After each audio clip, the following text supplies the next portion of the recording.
Changing the switch on your Henry is super easy, and this video is going to make it super quick. We're going to start by undoing the outer 4 screws underneath Henry's hat.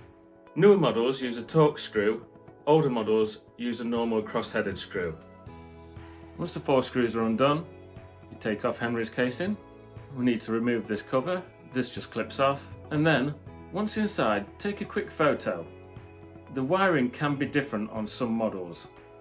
It's nice to remember where the wires were, just in case you forget. Then, you push up the switch to release it. Don't worry if any wires come off. You can remove the wires with long nose pliers. I'm a poet and I didn't know it. Now we need to connect your new switch. Just connect the wires in the same order that you took them off your old switch. If you have any questions at any point, please just put them in the comments.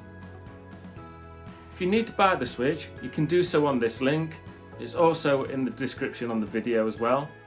I'm not all about making money. I want to help people fix their Henry. So check out my other video about cleaning the switch. You might not even need to replace it.